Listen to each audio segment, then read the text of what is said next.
నమస్కారం. అందరూ కూడా ఒక పంట పండిస్తున్నారు. అయితే ఆ పంటకి మార్కెట్లో డిమాండ్ ఉంది. కానీ ప్రాపర్గా మార్కెటింగ్ ఎవరైతే చేసుకుంటారో వాళ్ళకి ఎక్కువ రేట్ అన్నది వస్తుంది. అండ్ వాళ్ళు పండించిన పంట మొత్తం కూడా కొనేస్తారు. ఇది ఎందుకు చెప్పానంటే మార్కెట్లో యూపీఐ చెల్లింపులకు సంబంధించి ఫోన్పే, గూగుల్ పే, పేటిఎం ఇక అవన్నీ చాలా ఉన్నాయి. ఇలా ఇన్ని ఉండగా ఇప్పుడు కొత్తగా మామూలుగా taxes and other loss amendment bill అని ఒకటి తీసుకొచ్చారు నిర్మలా సీతారామన్ ఆర్థిక మంత్రి. ఆ సమయంలో మొత్తం వైరల్ అయిన న్యూస్ ఏంటి, యూపీఐ చెల్లింపులకి ఇక నుంచి ఛార్జ్ ఉంటుంది అని. నేను మన ఎస్పీ ఛానల్లోనే ఎక్స్ప్లెయిన్ చేశాను. మర్చెంట్ డిస్కౌంట్ రేట్ అని ఒకటి ఉంటుంది.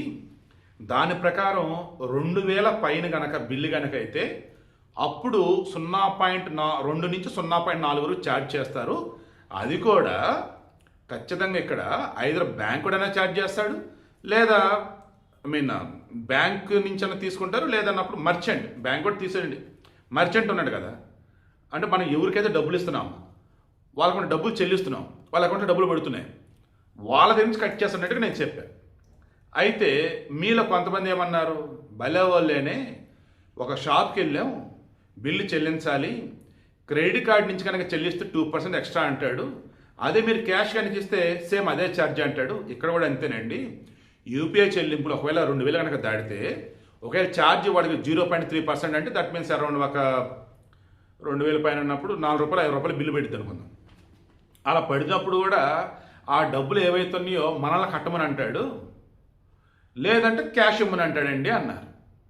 మరలా చెప్తున్నా, ఎంతైతే ఆ వ్యాపారి నుంచి బ్యాంకులు ఛార్జ్ వసూలు చేస్తారో అంతే డబ్బు మనల్ని కట్టమని అంటారండి వీళ్ళు.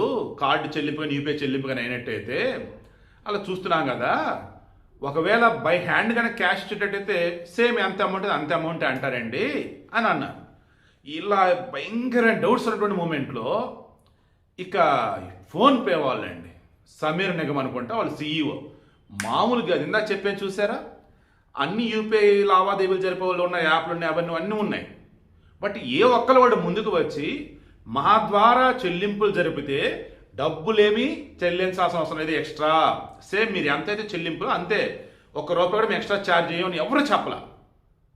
అది వీళ్ళు చెప్పారు, ఫోన్పే వాళ్ళు చెప్పారు. వచ్చేమన్నాడు, యూపీఐ చెల్లింపులు ఏవైతే మీరు చేస్తున్నారో యాస్గా చేసుకోండి, మీ దగ్గర నుంచి 1 పైసా కూడా మేము ఛార్జ్ వసూలు చేయమని చెప్పారు.